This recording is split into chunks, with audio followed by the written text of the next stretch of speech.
자, 저는 한 민주 사회에는요, 성역이 있어서는 안 된다고 봅니다. 우리 사회에 성역이 있어요. 5.18에 대해서 거기에 관여되는 사람은 무슨 주장을 해도 그런 부분에 대한 부분이 과하다거나 비판을 하면 욕을 먹습니다. 세월호에 대해서 성역이 있습니다. 뭐라고 하면 욕을 먹습니다. 자, 그 사실 자체는 비극적이고 또 우리가 다 같이 극복을 해가야 될 문제고 잘못이 있으면 시정돼야 되지만 그 부분이 모든 부분에서 도덕적 우위에 있고 그런 부분을 가지고 뭔 행동을 해도 정당하다라고 하는 것은 그건 성역이에요. 민주사회의 성역은요, 또 하나의 도그마, 즉 건드릴 수 없는 뭔가를 만들어내면서 그것이 또 하나의 반민주로 연결될 수 있습니다. 가장 민주적인 상징을 가장 반민주로 만드는 그런 부분들이 있을 수 없다고 보고 있습니다.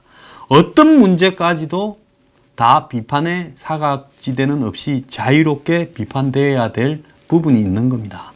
어제 해리스 미국 대사가 광주에 가서 아주 시대가 몰려와서 무슨 대학생이래요. 광주 전남대 학생연합 학생들이 그 광주 비엔날레를 하는 김에 해리스 대사가 갔겠지요. 자, 만약에 미국 대사가 광주에서 벌어지는 모든 행사에 아예 안 가면 주한 미 대사가 와서 아예 한국의 역사적 사실이나 이런 부분에 대해서 무시로 일관하고 있다고 또 비판을 할 겁니다. 아마 광주에서 이런 행사가 열리니까 그걸 겸해서 해리스 대사가 가서 처음으로 광주를 방문했습니다. 5.18 민주묘지를 참배하고 무등 도서관, 아메리칸 코너를 방문하고 전남대 총장과 면담하고 학생 간담회를 하고 광주시장과 면담을 하고 비엔날레 개막식 참석 등의 일정을 소화할 예정이었다고 합니다. 자, 그런데 이런 일정을 하려 하면 제일 처음에 첫 일정을 5.18 모욕에 가서 안 하면 또 거기부터 안 들렀다고 뭐라 할 거 아닙니까? 그래서 5.18 묘역에 갔는데 11시에 광주 운정동에 5.18 묘지를 참배할 예정이었으나 시민단체가 5.18 묘지 앞에서 긴급 기자회견을 하겠다고 예고하면서 일정이 취소되었습니다.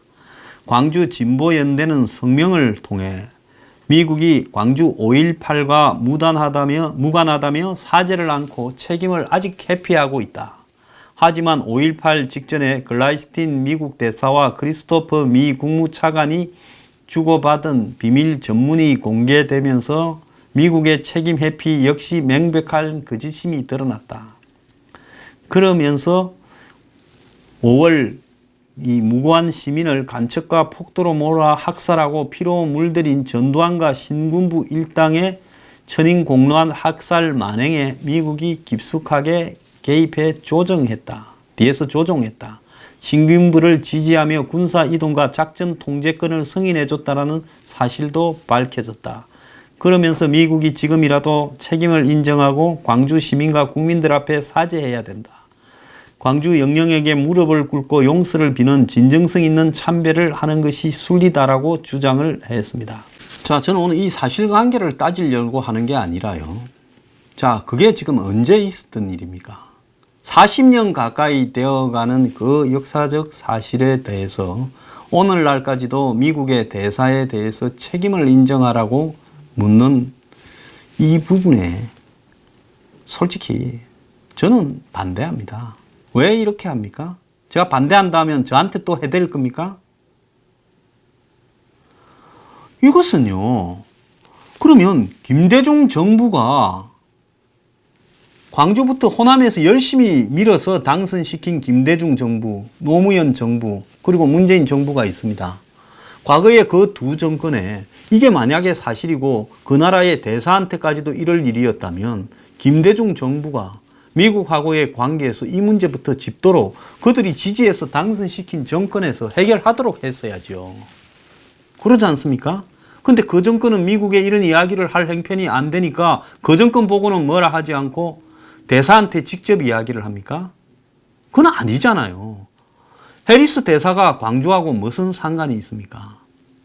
자, 할 말이 있었으면 그들이 밀었던 지지 정권이 10년을 집권을 했고 지금 15년째 집권하고 있습니다.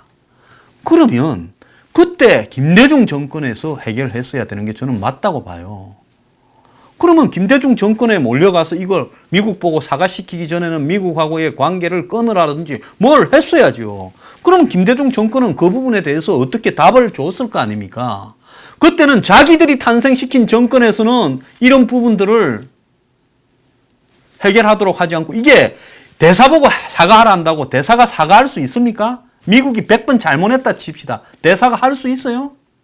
본국에 지시가 있어야 사과하지요.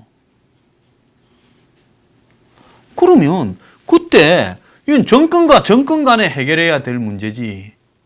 그렇지 않습니까?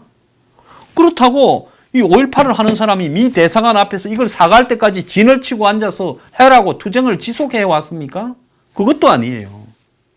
그런데 일개 대사가 잘해보자고 방문을 했는데 거기에서 이렇게 했습니다. 또 그것뿐만 아닙니다. 그래서 그 행사를 취소하고 아메리칸 코너를 방문하고 3시에 전남대 정병석 총장을 예방하고 학생들과 교내 모처에서 간담회를 할 예정이었는데 거기에 전남대 본관에 21세기 광주 전남 대학생연합 학생이 광주 학살 책임지고 미국은 사과라는 피켓과 현수막을 들고 있었고 학생들은 총장실 앞에서 해리스 대사 방문 방대와 5.18 미국 정부 책임을 물으면서 연자 시위를 벌였습니다.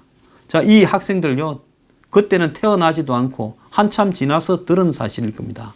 자, 학생들이 옳다면요, 방문은 하게 하고, 그리고 자신들 나름대로 조용히 시위만 하면 되는 거예요. 자, 그런데 이런 부분들을 다 막았습니다. 그러면 대사하고 이야기를 해보고 싶은 사람이나 총장이 만나자 했으니까 면담이 이루어졌지 총장이 거부했는데 대사가 오겠습니까? 그럼 그 학교는 뭐 하는 학교입니까? 자신들이 초청해놓고 이런 식으로 하면 되는 겁니까?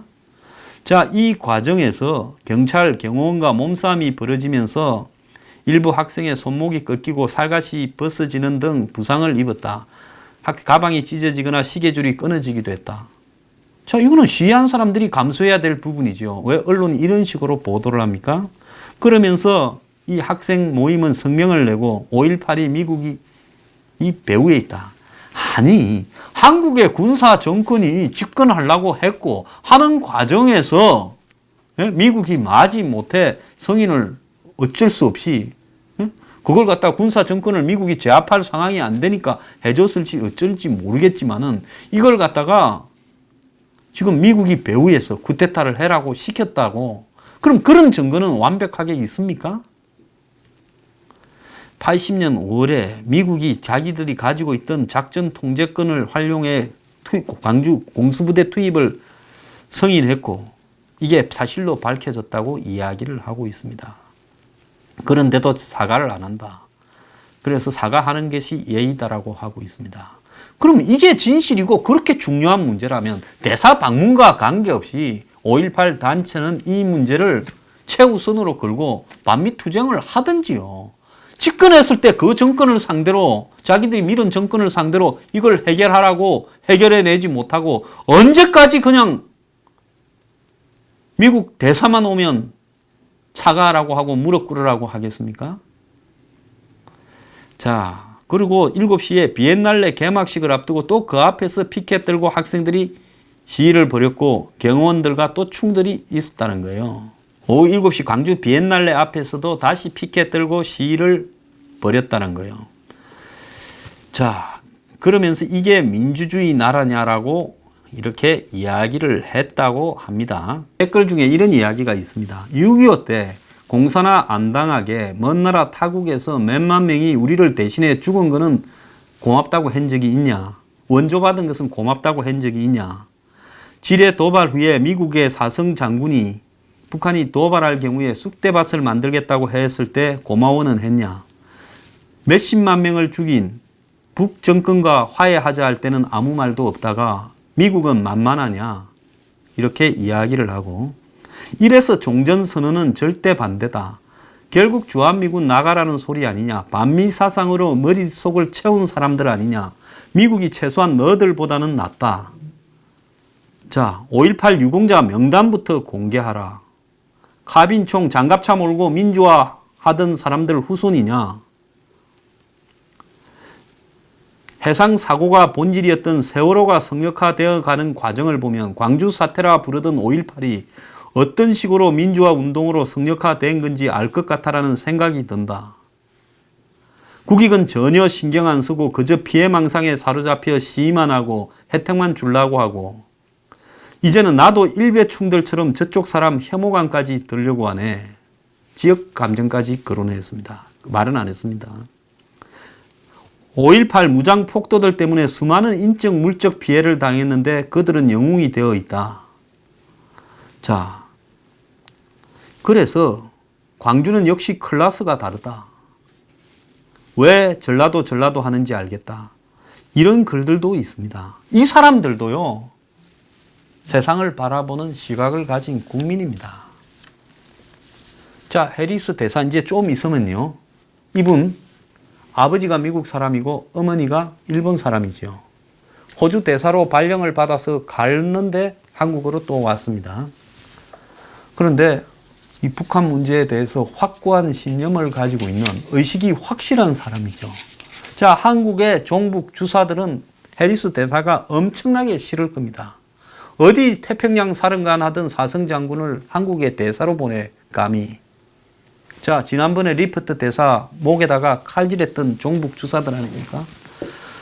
자, 지금 이들이 해리스 대사를 바라볼 때 북한을 이렇게 불편하게 할 일만 있는 사람이다.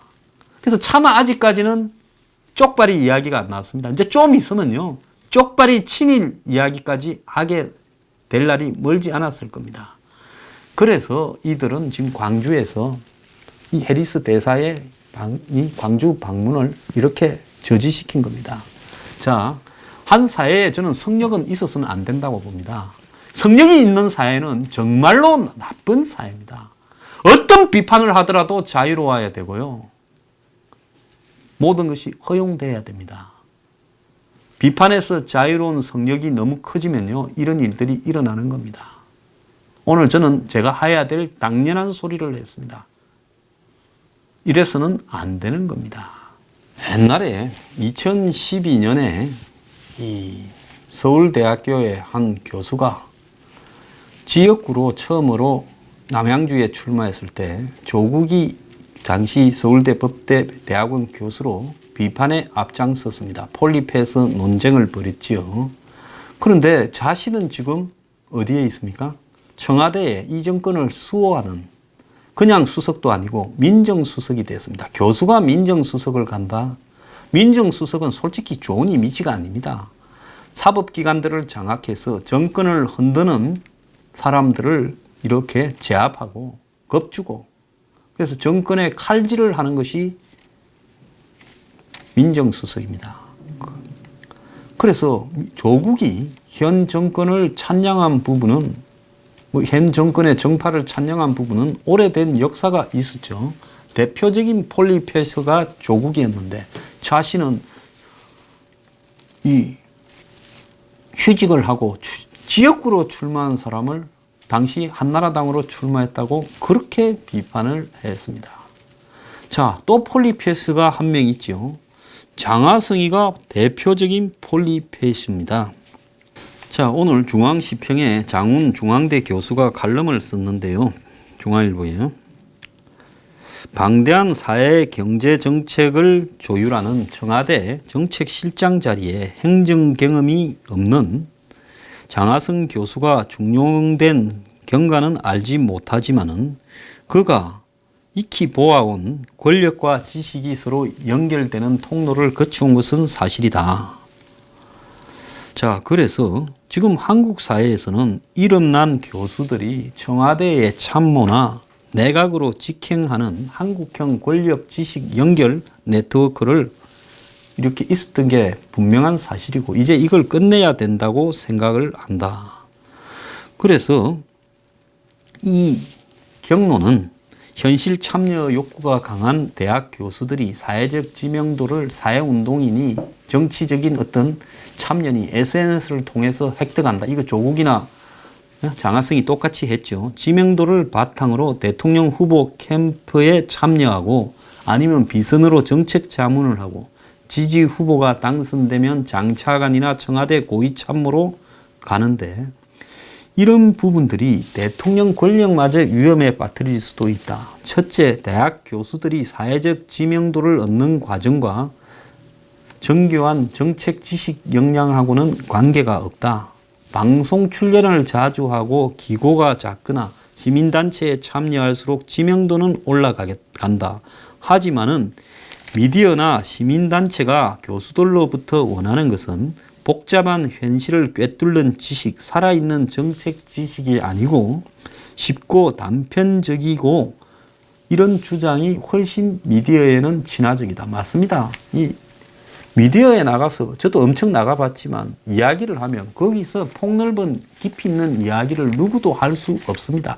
얄팍하게 한쪽을 정해가 이쪽이나 저쪽 중에 한쪽을 편드는 이야기를 하는 사람만이 살아남을 수 있죠. 자, 그리고 심지어 진지한 토론과 그림감은 140자의 트위터로 수십만 명의 팔로우를 거느리기도 한다. 이 조국 이야기겠죠. 조국이 그런 팔로우로 유명했지 않습니까? 그래서 이런 걸 하지 않고 수십 년간 갈고 닦은 전문 지식이 있는 사람과 그런 사람이 현실적인 지명도가 있는 것은 서로 관계가 없다. 실제로 지식과 역량이 있는 사람은 현실적인 지명도를 얻을 이런 일에 참여를 안 하겠죠. 그러면 공부를 안 하게 됩니다. 한마디로 교수가 정치 바람이 들면 학문하고는 거리가 멀어지는 거죠. 둘째, 대통령 선거는 지명도 있는 대학 교수들이 권력에 다가갈 좋은 기회다. 후보들은 막대한 국민의 세금 지원을 받는 정당의 정책연구소를 제쳐놓은 채 대선 캠프에 몰려든 폴리페스를 중심으로 선거 공약을 후딱 만들어낸다. 정말로 번갯불에 콩꼬아 먹듯이 저거가 좋아하는 거를 대충 논의한 다음에 작성 좀 하시오 하면 한두 사람이 낸 게 한 분야를 좌우해요. 정당의 연구소는 여론조사에 더 신경을 쓴다. 그래서 캠프에서 공약 개발되는 과정이 불투명하고 폴리페스들이 득실득실한 캠프에서는 지식의 현실 적합성, 즉 의도하는 정책 목표와 예상되는 효과, 부작용에 대한 정밀한 검토나 도상 훈련이 설 자리는 없고 그보다는 캠프를 이끄는 대통령 후보의 득표력이 정책 공약을 만드는 가장 중요한 기준이 된다. 그러다 보니 최저임금 인상, 주 52시간 같은 한마디로 포퓰리즘적인 공약들만 잔뜩 도배가 되는 거죠. 지난 대선 때 각 캠프에서 내놓은 최저임금 공약이 서로 엇비슷했던 것은 우연이 아니다. 결국 지식의 전문성보다는 선거 논리에 충실한 교수들이 캠프 안의 권력 투쟁에서 살아남는다. 점잖은 사람이요. 어쩌다가 정치 바람이 들거나 끈을 잡아서 캠프 가봤자 점잖은 교수는 못 살아남아요. 이런 후딱딱 공약을 만들고 또 대중을 상대로 이름 알려서 사기치고 이런 사람의 또 다른 갖춰야 될 덕목이 뭔가 하면 최고 권력에 이거를 잘해야 됩니다. 끈을 잘 갖다 대야 돼요. 아니면 그 사람 부인이나 핵심 척건을 잡아야 되는 거예요. 그거 하지 않으면 나머지 기술이 아무리 좋아도 필요 없는 겁니다. 그래서 캠프 안의 권력 투쟁에서 살아남은 생존자들은 선거가 끝나면 수십 년 정책을 만들어 온 전문가들이나 그런 연구소에서 하는 관련 연구소에서 하는 그런 사람들을 전부 밑에 거느리고 지휘하는 최고 탑이 되는 거죠. 청와대나 내각에서. 그러면서 그들은 생전 처음으로 자기가 머릿속에 들은 그런 얄팍한 지식을 실험하는 장으로 국민들을 대상으로 써오는 겁니다. 그래서 이 모델을 이제는 그만두게 해야 된다는 거죠.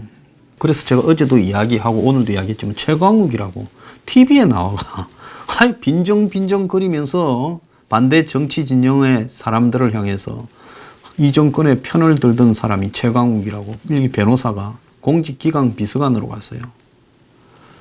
자, 여기서 중요한 것은 뭔 줄 아십니까?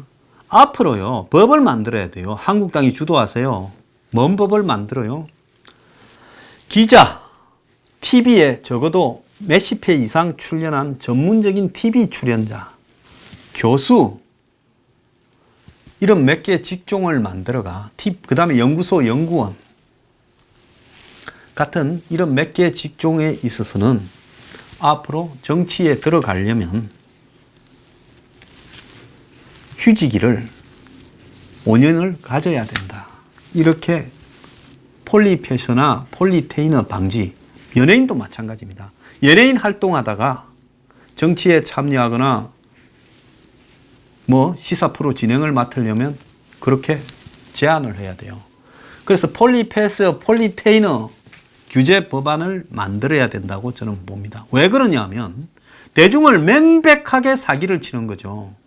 뻔히 정치권을 대 있고 나중에 뭘 해먹으려고 마음속으로 생각 다 하고 저쪽하고 다 상의해 놓고는 TV나 매체에 나와서 SNS를 이용해서 숱하게 마치 자기는 양심적인 지식인인데 지식인이 볼 때 이게 옳은 것처럼 장난을 칩니다. 그러고는 한 자리를 꿰차요. 그렇게 밖에 쫓아다니면서 바간일 정치판에 여기저기 장하성이면 해도 안철수, 문재인 사이에 왔다리 갔다리. 자, 이런 사람들이 정치적으로 한 자리 꿰차서 그런 다음에 이런 사람일수록 자기가 갖다 줬던 정책이 옳았다는 것을 최고 권력자 앞에서 증명해야 되지 않겠어요?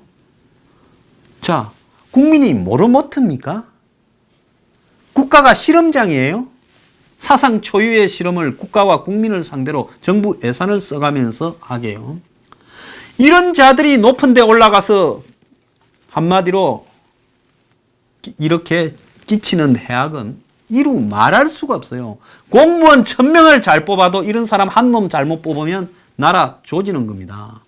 그래서 니김이 교수하고 싶으면 교수만 헤쳐먹고 변호사하고 싶으면 변호사만 헤쳐먹고 언론인 하고 싶으면 언론인만 헤쳐먹어야지. 이 나라는요, 도대체 규칙이 없어요. 기자하고 있다가 순식간에 청와대 대변인 가는 일이 비일비재합니다. 이랬어야 되겠어요? 변호사하고 있다가 전문가인 양 나와서 전문적인 견해를 표방한다면서 정권을 완전히 그냥 아부꾼처럼 핥아주다가 똥구멍을 핥다가 어느 날 한 자리 깨차고 갑니다. 이런 인간들이 지식인인 양 하면서 TV하고 매체에 출연을 해서 깊숙한 쪽에 연결되어 있는 정권과의 꼬리를 감추고 이렇게 해서는 되겠습니까? 언론사들도 문제예요. 뻔히 언론사에 PD쯤 되면 누가 어디에 붙어 있다는 걸 다 알면서도 또 전화가 옵니다. 각 당에서 캠프에서 우리 쪽에 누군데 출연시켜라. 마치 공정한 좌우의 패널인 양 수적 비율을 갖추니 어쩌니 하면서 출연시켜가지고 마음껏 홍보하게 뻔히 알면서도 해주는 겁니다. 자, 그래서 정권 바뀌니까 TV의 패널은 온통 정권 팬들은 양심도 없는 인간들만 나와서 득실득실 거리고 있습니다. 제가 가뭄에 콩나듯이 나가는 TV 출연해서요, 난 갈 때마다 오늘이 마지막이라 생각하고 내 양심에 어떤 불이익을 받더라도 이렇게 끄리낌 없이 이야기해야 되겠다고 작정하고 갑니다. 자, 사회가요, 교수하면 성공한 겁니다. 대부분 유학 갔다 왔을 거고, 변호사하면 성공했어요. 기자하면 성공했어요. 자, 그렇게 성공한 학자들이 뭘 더 헤쳐먹겠다고 정치판에 끈을 대가지고 물밑으로 왔다리 갔다리 하다가 그렇게 핥아주고 빨아주다가 이제는 한 자리 깨차려서 갑니까? 정말로 창피하지 않습니까? 이런 아부꾼들이요, 아예 발을 붙이지 못하도록 법제화해야 되는 겁니다. 방송에 10번 이상 출연한 사람이 정치에 나가려면요 5년 걸려야 된다. 현직 언론인이나 교수나 이런 사람들은 절대로 바로 정치판에 가지 못한다. 이렇게 해야 돼요. 그리고 각 학교나 신문사들은 그런 사람들을요 완전히 그냥 내쫓아버려야 됩니다. 그러지 않습니까? 이건 좌우로 막론하고 적용돼야 될 원칙이라는 거예요. 어느 정파를 이렇게 편들더라도 초신에 의해서, 이념에 의해서 가야지. 이미 그쪽 사람이 나와가지고 아닌 양하고 편들고 앉았어요. 그러다 보니까 온 방송에 문비어천가만 난무하고 있습니다. 저는 적어도 그렇게 살진 않았어요. 정권마다 입 바른 소리 다 했어요. 불이익도 많이 당했어요. 지금도 어느 정파에도 속하지 않고 할 말 하고 있습니다. 자, 이렇게 간신배들이 덕실거리는, 그래서 국민들을 현혹시키고 얄팍한 혓바닥으로, 예? 없는 논리, 있는 논리를 경강부회로 만들어내어서 이런 짓거리를 하는 자들은요, 양심에 한마디로 틀이 난 자들이에요. 그런 자들이 어떻게 나라를 끌고 가겠습니까? 그래서 아무리 낙하산이라도 제한법을 만들어서 TV에 출연하거나 사회활동을 한 사람이, 예? 이렇게 곧바로 고위공직자가 될 수 없도록 법을 저는 만들어야 된다 보고 있습니다. 제 말이 맞지 않습니까? 아부꾼들이 설 자리는 지옥입니다.